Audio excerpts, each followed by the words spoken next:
Good afternoon, Lisa. Good afternoon. The thing fluffed just as I pressed the button. Yeah. Lisa, you have monsters from outer space on your chest. Yes. You want to lean forward and show them off? Show it off.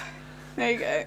Now, why have you got monsters from outer space on your chest? Because there are monsters in this episode. And they are from, very outer space. Yes. As it is Blake 7 and the Star 1. Mm-hmm. So we start off with a big spaceship. Yes. Well, it's meant to be big. It's Yeah. probably not a huge model, No. which is the Nova Queen. Mm-hmm. She's coming into some planet or other. Yes. And there's a load of bleeping chatter on its communication system. Mm-hmm. And it's saying it's got an unidentified trace, and there's a ship coming at them. Straight at them. And the chap on the other end doesn't give a damn, basically. Not does really, he? no. He's going, nah, it'll be fine. It's fine. Computer control. Computer's doing it. It's not my job. I'm on tea break in 5 minutes, and I'm having a fag. Basically. Yeah. No problem. And the other bloke says, I've got 4,000 passengers, and he's starting to panic a bit. Nah, computer will be fine. This is brilliant. Literally, when they get like this far apart, it's like a boat calls. And then he goes, oh, hang on. By which point, it's a bit late. to steer to the left or something. And it's coming straight at me. And I just put... bit bloomin' late to put it into manual now. You've probably got to press 6 buttons to do that. haven't you? Yeah. Are you sure you want to go into manual? Are you sure? Are you absolutely sure? Click. And I just put smash kablooey. Excuse me. Yeah. And it turns out Servalan's watching it on like BBC Video, Yeah, isn't video she? She's bought a BBC videotape of it and is watching it. It's like sort of Star One's best cock-ups or something like that, isn't it? Yeah. And she's with a man, isn't she? Yes. So who's this man? Durkin, Yeah. it's called. He's just a random... He's just a random man, isn't Well, she gets rid of all the people, so you Yeah. can't bring... I mean, it might have been nice if... But then he's a psychoanalyst. If Yeah. they'd brought Scott Fredericks back, Yeah. maybe. he? But apparently the neutron drive from the ship sort of fell on a city, Yeah. which wasn't... No. of all the places for it to land. Yeah, so half of the city were killed instantly Yeah. and the other half are all turned into mutants Yeah. or something. So flight coordination is breaking down across lots of planets. Now, I'm going to ask it now, because this is all meant to be controlled from Star 1, isn't Yes. it? So how is Star 1 controlling flight coordination on planets like thousands and thousands I of don't light know. years away? How does the signal travel? But it must be some sort of... Because like, if it made a wireless. flight adjustment, Yeah. the ship wouldn't turn till like 5,000 years later or something like that. Yes, I get that the actual sort of technical thought for this Yeah. is not great. It's not clear how the signals travel. It's not, I don't know. And meanwhile, it's snowing on a planet that's full of tropical fruit. Yes. You never get to see the tropical No, fruit. 'cause I want to it's see not a right. couple of nice juicy melons or something like Covered that. in snow. Covered in snow. Yeah, I wouldn't mind that. And somewhere else, the temperature's gone up 20 degrees and it hasn't rained in 60 days, and somewhere else it's flooded, and there's climate emergencies all over the place, isn't Yes. there? Yeah. Here you are, Terry Nation, being a bit... It wasn't Terry Nation. Oh, it's Boucher, isn't Chris it? Boucher It's the Chris Boucher voucher. Durkin doesn't believe it. I don't believe it. he Durkin goes. doesn't believe it. No, Servalan. Servalan don't believe it. That's right. Durkin does believe he it. does believe it. Yeah. She tells him to find another answer. Yeah, but it's all down to the computer at Star One, and I wrote down in big letters, always remember to have backup systems just in case your normal system doesn't work. Yes. You know, you should be able to have a big knob that you could switch to like other system.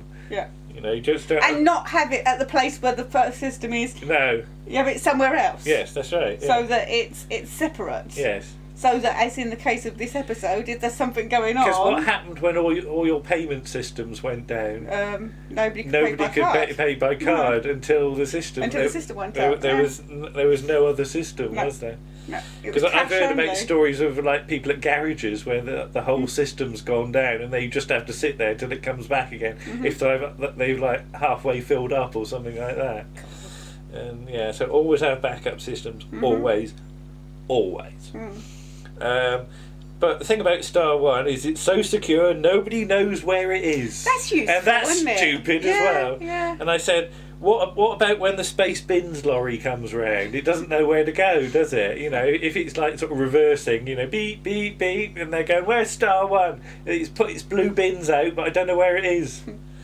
Or the milkman. Where does the milkman come? Where does he leave the milk bottles? Well, they've got a little doorstep. You see it later. I just wrote silly.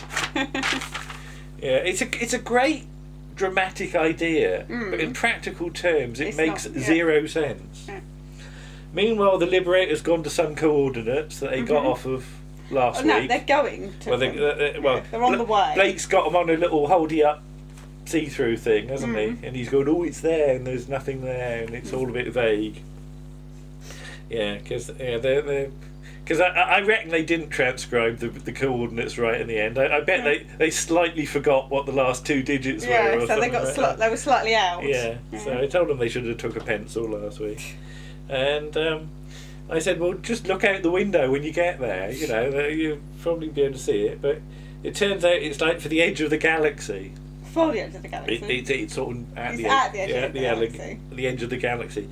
And I said even the RAC don't do patrols out there. Like imagine if your spaceship breaks down and you ring up and the RAC man goes, "Oh no, we don't go out that far." But it's like infinity, isn't it? So Avon's keen to do Star One. Blake says we're not going to rule it. We're going to destroy it. The Federation, rather. Avon wants an end to it. I could have just said Avon wants an end, doesn't he? But he wants it finished. I want to be free of him, meaning Blake. See, at this point, Blake is very cavalier with the fact. And I just put morality a bit that later. He's about to destroy a lot of people's lives. Yeah, all we have done is senseless killing. We have to win, and know I was right. And it's basically just Blake's justification. Yeah, it's now, just isn't it? It's a sort of ego trip. Because Callie says, "Are we fanatics? Because a load of people are going to die." Just to jump back, Blake's going to be taken back to Earth by Avon afterwards, and Avon's going to have the Liberator. Yeah. And I said, "What's he going to do with it? Is he going to do like wheelies in the car park? I mean, what is the point?" He wants all the jewels on it. He wants to broom around, doesn't he? He's just a ton-up merchant. Yeah, but what does he do? I mean, because it's not just his. It's not Blake's ship. It's all their ships. Yeah. So you know you they're going to have to do dip for it. You know, 1 potato, 2 potato. You know. Meanwhile, on Serverland's space, I nearly put wagon wheel. The space wheel. They've been interrogating some people. Who was it? The Psycho What's It team, weren't they? That worked on the people that worked at Star One. Worked on the people at Star One. Yeah.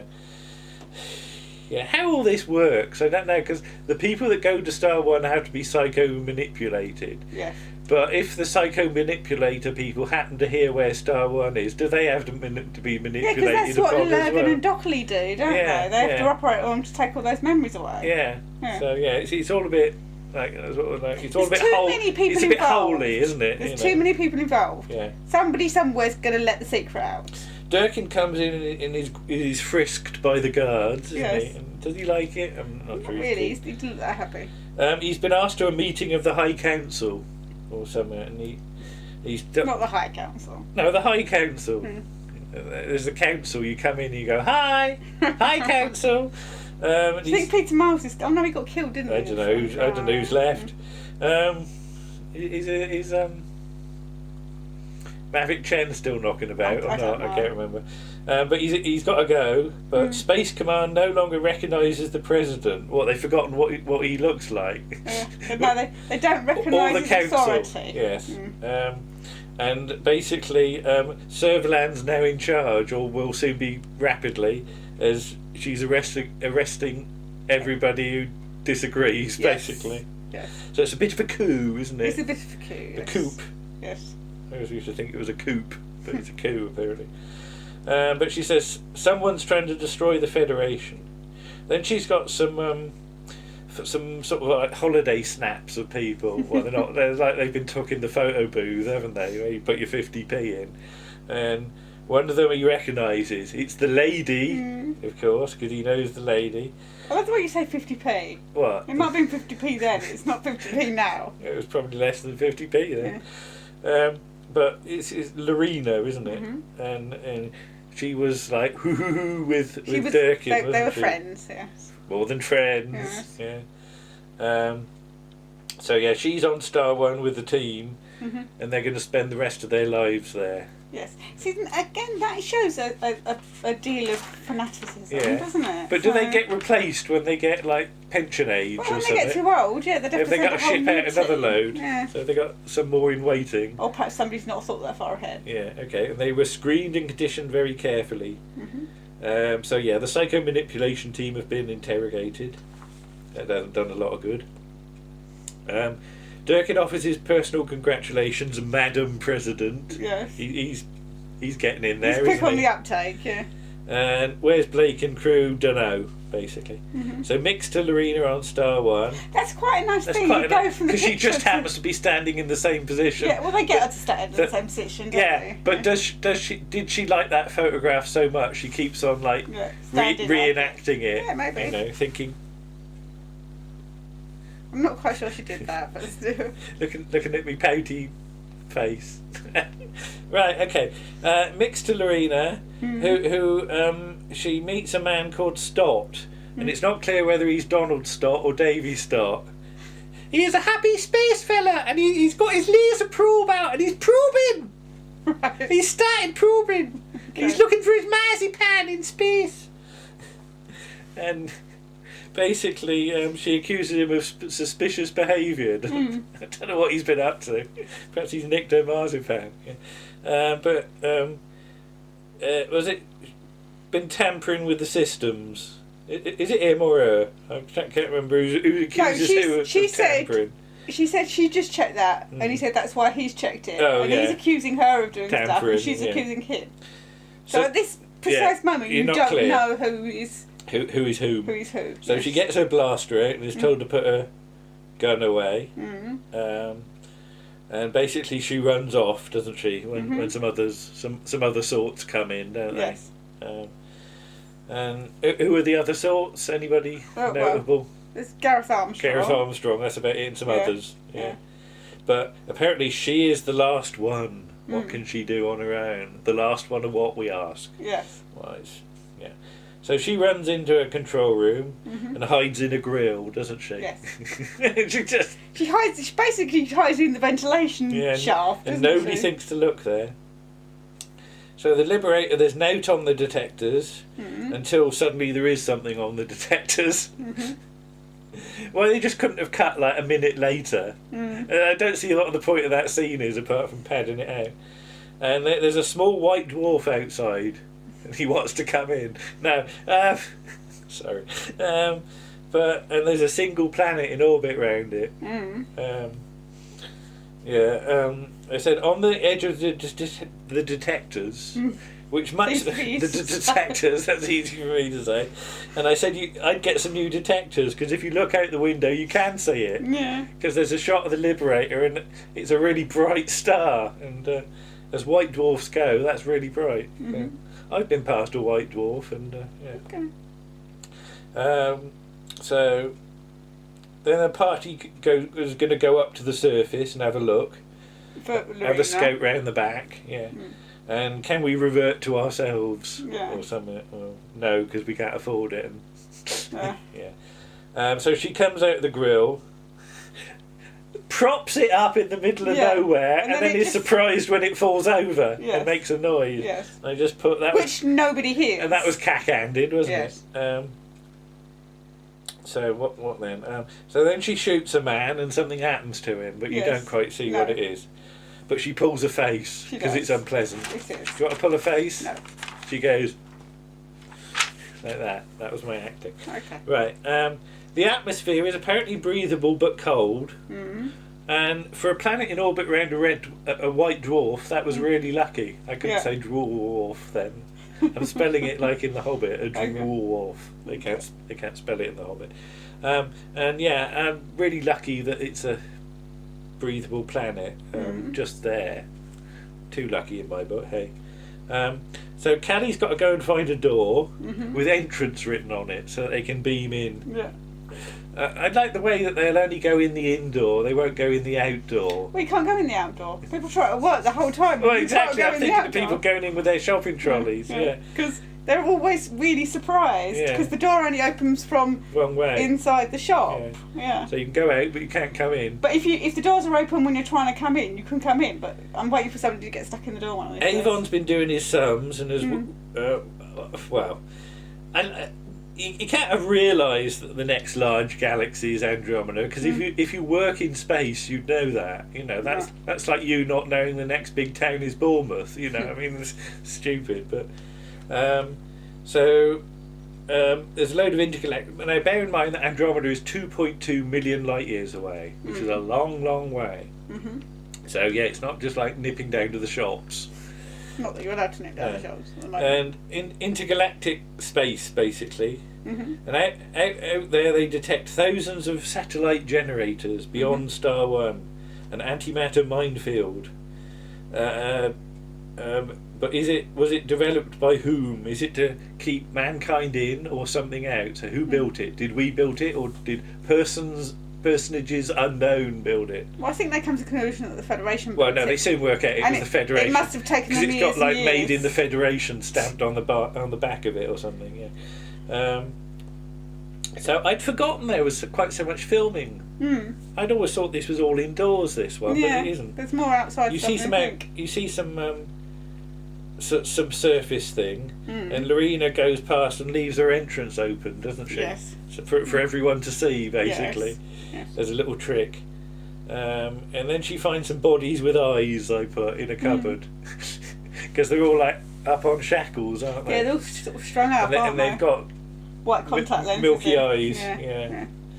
Yeah. These days you just do that with CGI probably. Avon's got some explosives and he gives one to Villa who nearly drops it. Yes. When somebody shouts Blake. Who was it shouted It's Blake? Callie, I think. Yeah. Blake! Woo! I think are they the same sort of ones they use in Headhunter, which won't stick to the bridge. Yeah, I think so. Well, they're very similar, aren't they? Door. She found the door. She found the door. Yeah, door. She found a temperature fluctuation. So everybody toddles. Well, not everybody. Everybody but Jenna toddles off to the teleport room. Jenna says to Avon, "Watch yourselves." And Blake, Avon, and Callie beam down, leaving Villa pressing the buttons, I presume. And there's a brief shot of the sun in the sky, which doesn't look like a white dwarf at all. No matter how many filters you try and put over the camera. So they see the men and follow them. And then they all go back in. So yeah, the door's not marked entrance. No. Which is a complaint. And Callie says, "Pobody's perfect." Pobody's I mean, nobody's perfect. That's a Simpsons gag. Right. Yeah. Lisa's got a T-shirt that says "Pobody's perfect" at one point. Yeah. And I put that's where the milkman leaves his wares. He leaves all the like yogurt and orange juice on the step because there's a little by the entrance. Yeah. Do they wash the milk bottles to put the note in like a hyacinth bucket? Okay. Thank you. So they all go inside. Well, they don't all go inside because Avon sort of hangs about outside. Yeah, he's a slow coach, isn't he? You think there's somebody out there because there's a load of stuff coming down the sort of slope, but it's really just an excuse to keep him separate for the next bit. Yeah, so Callie and Blake meet a man indoors, don't they? Two men indoors, and Callie does the fluids to Avon, and she does Admiral what's his face, doesn't she? It's a trap. She goes, "It's a trap, Avon! It's a trap!" Ah! Who is it? What's his name? Admiral Akbar. Is it? Not Admiral Ozzel. No. That was Sheard, wasn't Yes. it? So Avon just runs away, doesn't he? Well, he hides. He slithers off. He slithers off, yeah. Slither. So this isn't a friendly welcome, but whoever's in charge will want to speak to us, they say. So Avon says to Villa, "Teleport Blake and Callie now," and he goes, "I can't." Because that would be too easy. It wouldn't be too easy. Their story would be over. It's shielded. Jenna says there's a new type of ship coming in. Okay. Which sort of wibbles sideways. It does, yeah. And Avon wants to stay down. So Jenna says to Villa, come here, there's more. So get the weapons going, and they get Aurak to operate the teleport. I was going to say man the teleport, but he would box the teleport. Computer the teleport. Yeah. So he needs his little finger that comes out to press the button again, doesn't he? But yeah. And then they ask him about to check the defence zone as well, make sure it's all going or whatever. So Blake and Callie have a meeting with Donald and Davy Stott. You know, he's just one Stott, isn't he? He is just one Stott, yeah. So he says, "You're here then?" Basically. Yeah. And he wants to know who Callie is because he thought he'd be alone because he assumes that this is Travis, basically. Yes, well, that's what it turns out. Because he asked him which hand is the false one. And I like the way this joke sort of works because Blake says about Callie, "This is my mother." Yes. And if he's a space alien, he'd probably believe him. Yeah. And I think there's Callie roll her eyes a bit at that. Blake's just being sort of sarcastic, isn't he, obviously? Or is that just a hark back to last week when the pirate captain's sister was old enough to be his mother? I don't know. Maybe. Can I see some ID, please? For God's sake. Hasn't he got like a picture of him? No. Doesn't he know what he looked? Well, he says, "I told you could be difficult. Which one of your hands is artificial?" I love the way Blake has to think for a minute which one it is. This one. This one. And what happened to your eye patch? I left it behind, you know, or something like that. I left it in the down the swimming pool. If he doesn't know what he looks like, how does he know he's got an eye patch and an artificial hand? Did Travis tell him that? Yeah. "Hello, I'm Travis. You can't see me, but I've got an eye patch and an artificial hand." Yes. That's how you'll know it's me. That's how you'll know it's me. Yeah.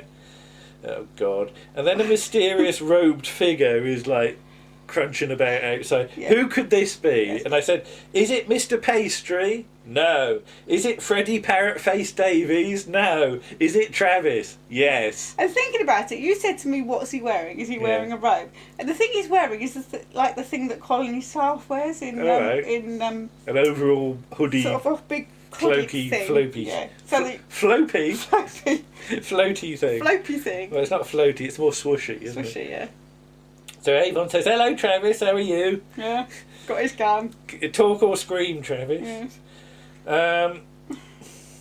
So Aurak says this is for detecting intruders and destroying them at the same time. That's useful, isn't it? Because imagine if they built it just to detect intruders, and they said there are some intruders, and then they'd go, "Oh, damn, we forgot to install the shooty bit," you know. Well, it's antimatter, it's not really shooty. No, yeah.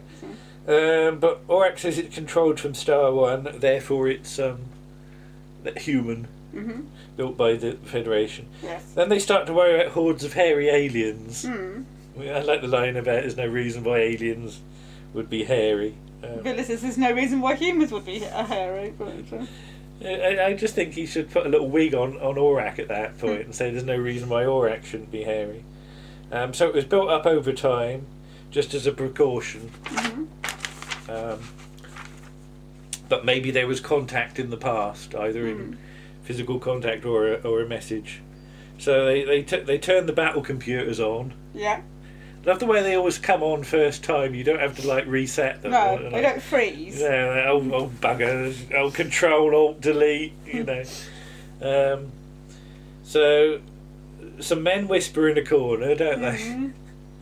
And they're waiting for Travis, the final act, isn't it? And will Travis be Emperor of the Galaxy? Yeah. Has Blake put his bomb on by now? He did that in the previous bit, didn't he? Did he have a bomb? I don't know. Yeah, he puts it on the computer in the first bit they get the meter in. I'm not sure. Yeah. I think he puts it on.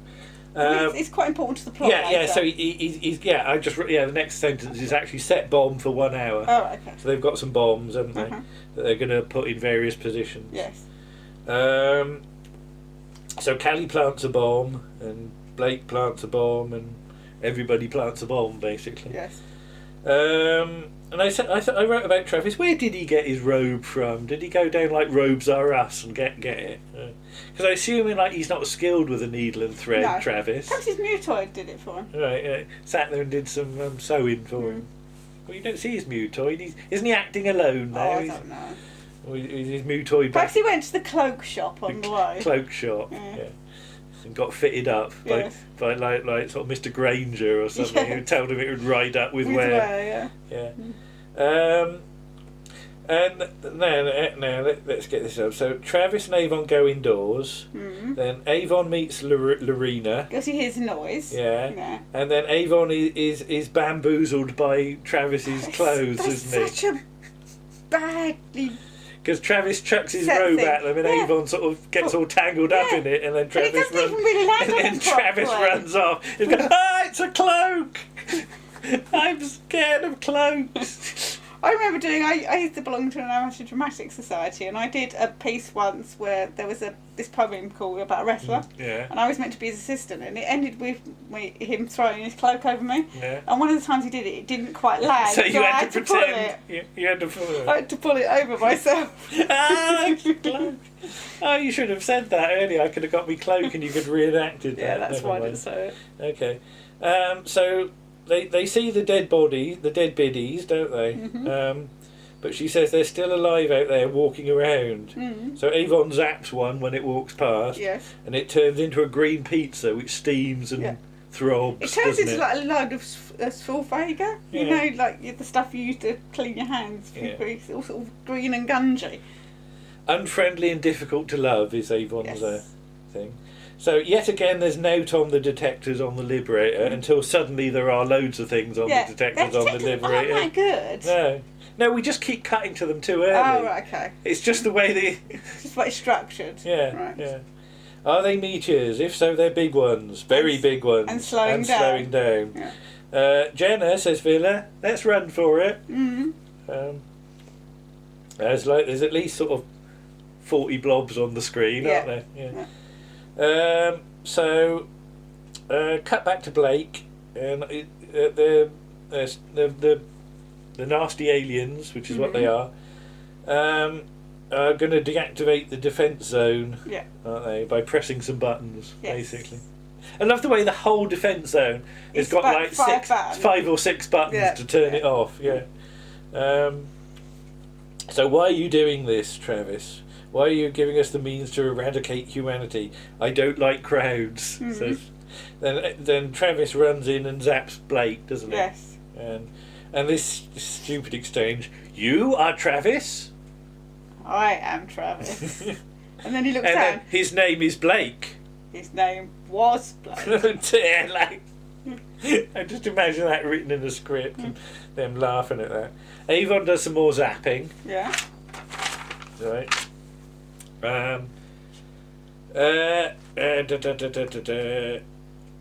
Callie, alien invasion or invitation? Don't know.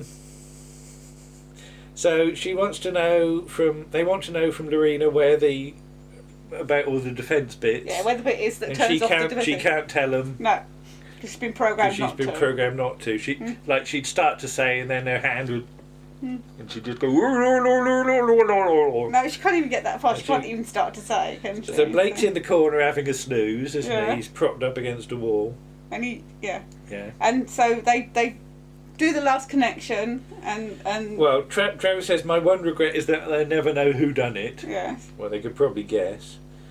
And then there's a shot of a fleet of assorted spaceships. Yes. All different ones, and it's basically whatever's left in the cupboard, isn't it? Like visual effects at this point. There's one with a thing that goes round. I quite like.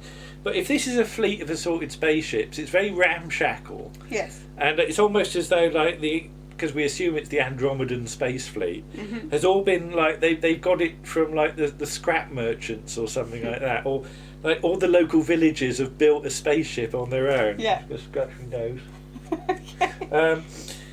Like it's the Wacky Races or something like that. You know, it's the Andromeda Chuggabug is here or something like that.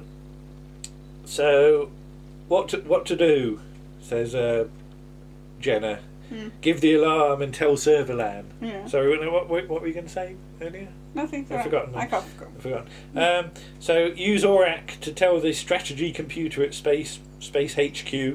There are 600 ships apparently. Well, I counted about 12, but hey.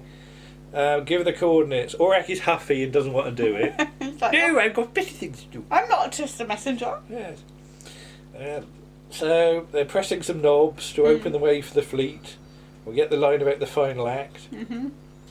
One sector is deactivated, says Zen. Blake shoots Travis. Yeah. In the back, isn't he? Is Travis dead, he wants to know. Yes. And then Avon shoots him again. Yes.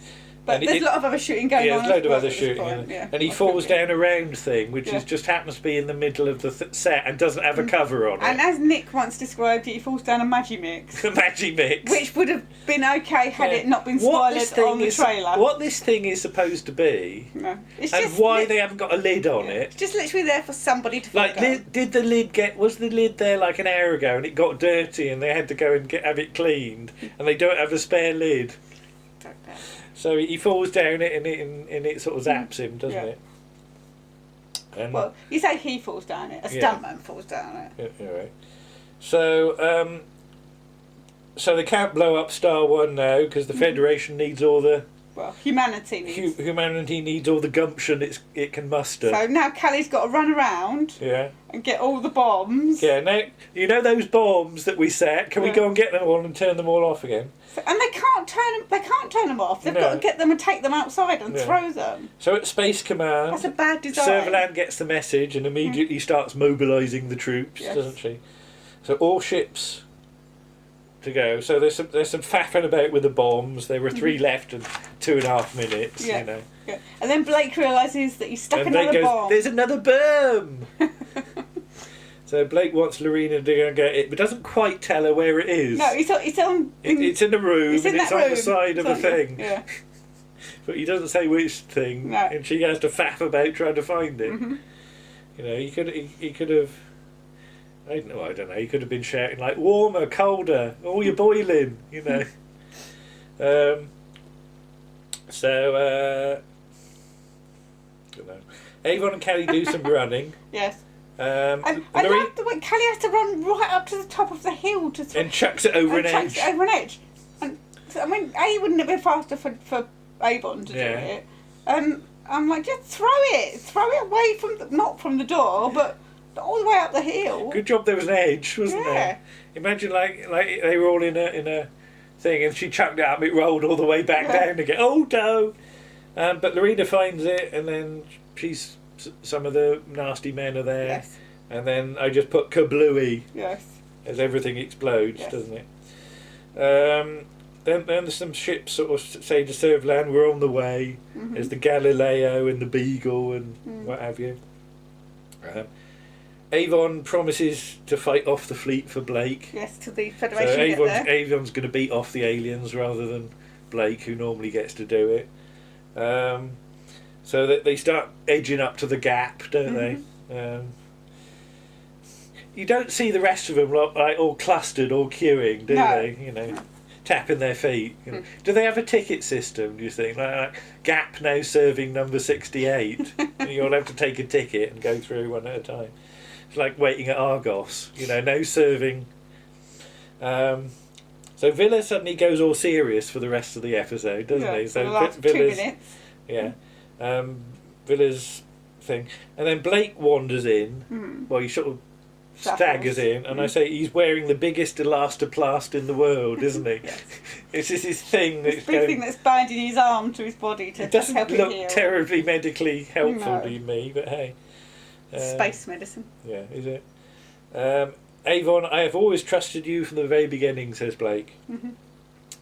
Then Dudley Simpson starts ramping up the tension, doesn't he? Dun dun dun dun dun dun dun dun dun dun dun. Because he hasn't done a huge amount this time, but all this is one of my most memorable bits of Blake Seven Dudley music from here on. So basically, we're left with the irony that the Federation is going to be defended by the Liberator until everybody else turns up. And it's going to take several hours for anybody useful to get there. Well, there's one that's going to be there in an hour and 8 minutes. But I reckon that's a little I reckon that's probably the milk float or something, isn't it? It can chuck yogurt at them and that's about it. But yeah, all the battle cruisers are like 2 or 4 hours away because they've probably been mooching about on the other side of the galaxy. And again, where are they coming from? I really don't know. Because if it takes 4 hours to get there, they're bloody close. Yeah. If Star One is like on the edge of the galaxy. Yeah, they got fifth gear suddenly. And Villas says that they can't stop them all, but Jenna says, well, they can't all get through the gap at the same time. And I just put Dudley Simpson now going ballistic. Yes. So and then suddenly it's really dark in the control room as well. Yeah, because they're conserving the light. Moody lighting. Yes. As we get drama.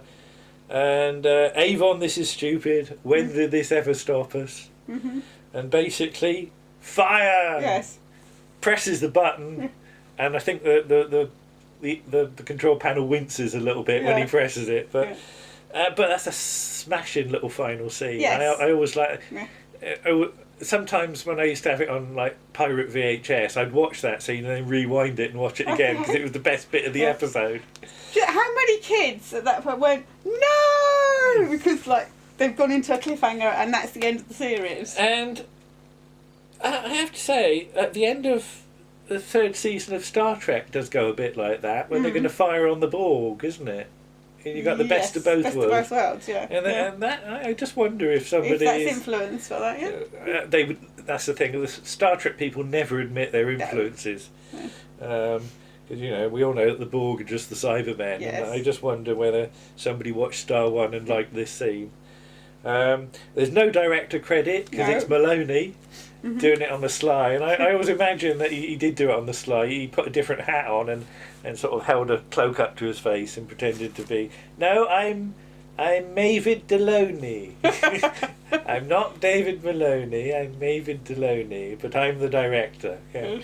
But I don't know quite how he ended up directing it. Did he ask to do it, or there was nobody else available or something like that? But he really pulls it off in the last few minutes. It's really good. Yeah. Because you said there was vague talk about it being the Daleks or something like that, and I really no idea how far that idea got. I don't think it got very far at all. No. But as you said, it wouldn't have worked because how would you have done all the shape-changing stuff? You couldn't do the shape-shifting stuff, no. No. So. But that's an very effective episode, I think. Yeah. Leading us into the 3rd season. Which is going to be very different. Which is going to be very different, and we've got to find it. Yes, we will do it. It's knocking about somewhere. Here somewhere. So there might be a delay. There's going to be a bit of a delay. But we've still got Heidi High to finish off. Yes, we'll finish Heidi High off first. But it's been a bit up and down season 2. But I think the highs are higher than season 1, and possibly some of the lows are lower. Yes. That's the thing. Yeah. It's very much rough with the smooth, but it ends correctly. If you'd ended with something like The Keeper, it would have been a huge disappointment. Yes. But this is the right episode to end on. It's a good one. It leaves you wanting to find out what happens. And I think it's a better cliffhanger than the end of season 1 because it's not so sudden. No. It's all. You know where this is going, and the whole idea of Blake actually being the defence of the Federation is great.